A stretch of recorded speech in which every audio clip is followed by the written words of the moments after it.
In the first quarter of this year, Ford lost a staggering $132,000 on every electric car it sold. That's the worst number in the history of the Ford Motor Company. Hello, my friends. Welcome to the channel. I'm Sam Evans. You're watching the Electric Viking. It's great to see you. Thank you for tuning in. Ford Mustang Mach-E, it's cheaper than ever. Ford's F-150 Lightning has received some huge discounts. Ford has, therefore, begun increasing its EV sales. Not by as much as what Ford said it would, but they have gone up recently. Ever since the Mustang Mach-E was discounted on dealer lots all over the United States, all of a sudden we've seen Mustang Mach-E start to fly out to new homes, literally selling way more than double what they were before these new discounts arrived. But as a result of this discounting and of Ford's kind of questionable plans and questionable ability to actually deliver affordable EVs, they've lost $132,000 on every one they sold.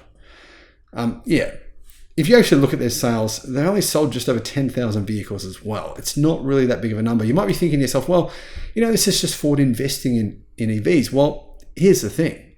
They have slowed down their investments significantly. They put a lot of them on hold because they're saying there's not enough demand for EVs. Now, I don't believe that's true. I think if you've got the right product, there's a lot of demand for it at the right price, that is. But either way, Ford seems to be in a bit of trouble here because they originally planned on investing huge sums of money, well over $50 billion in EVs. Now they're putting a lot of that on hold because they're just losing too much money on every electric car they sell.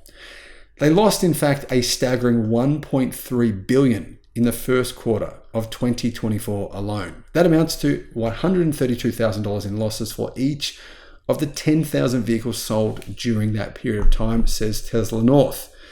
This is a significant decline in performance from Ford's numbers in the first quarter of 2023, when sales were actually 20% higher. This loss was primarily due to an insane 84% drop in revenue, amounting to roughly $100 million in, I wouldn't say lost revenue, but a $100 million decline in revenue. Ford largely credits this to widespread price reductions across the EV industry.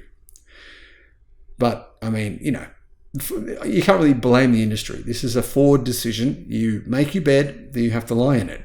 Ford CFO John Lawler highlighted some challenges faced by the company, says Tesla North, due to ongoing price wars among EV manufacturers, noting that while Ford has managed to reduce costs by $5,000 on every Mustang Mach-E it sold, revenue was declining at a faster pace. But that still doesn't add up. Last year, Ford lost in a couple of the quarters around $35,000 per vehicle. How have they gone from $35,000 in losses to $132,000?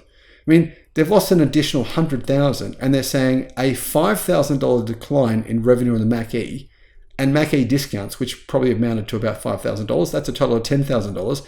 How does that equate to an extra $100,000 in losses on every single car? Now, Ford is saying they've improved their cost per car sold by $5,000. They've reduced costs by $5,000 per Mustang Mach-E. That's probably thanks to using lithium iron phosphate batteries in some of them. But that, for somehow reason, has added an additional $100,000 in losses per car. I'm not really sure what's going on here, guys. If you know, please let us know in the comments. Despite these challenges, Ford say they're optimistic about their EV future. Jim Farley indicated that forthcoming changes and the next generation of Ford EVs could lead to profitability in the near future. And this sentiment was supported by strong demand with Ford's Pro unit, which caters to fleet sales and substantial orders, including 9,250 e-transit vans for the US Postal Service and over 1,000 Ford F-150 Lightning pickups and Mustang Mach-E SUVs from Ecolab. So really good sales of electric transit vans. There's not really much choice in America. The e-transit, the Ford e-transit is pretty good. They've just improved it, and the price, I believe, has come down a little bit. That's a good option from Ford. Hopefully they can try to reduce their cost of manufacturing that vehicle. In a really strong contrast to Ford, General Motors announced that it expects its North American EV business to become profitable in the second half of this year. I don't believe that's going to happen. General Motors has made a lot of promises around EVs. None of them have really actually come true, except for things like range claims. Now, General Motors' range claims on their new EVs have absolutely been proven to be true, so well done on that count. Stellantis reported profitability in its European EV operations last year, but I don't believe that's true. I believe that's something funny going on. If you believe Stellantis made a profit on its EVs in Europe, let me know in the comments, please. Tesla, the global leader in EVs, faced a 48% drop in adjusted earnings in the first quarter as well. But it didn't lose $132,000 on every vehicle that it sold, fortunately. Ford's broader business, Ford Pro and Ford Blue, they maintained roughly the same profit levels as the previous year. And that's pretty impressive, actually. Ford Pro, in particular, did pretty well. It doubled its EBIT from the previous year to $3 billion as revenue surged 36% to $18 billion. However, Ford Blue had an 11% decline in vehicle sales and a 13% drop in revenue. Anyhow, as you can see, a $1.3 billion loss is significant, but Ford is saying its losses in its electric car division will actually grow over the next 3 quarters of the year. So this is apparently not a bad result. We're going to see bigger losses for each successive quarter this year. Well, that's what Ford says anyway. Hopefully that's not true. Thanks for watching.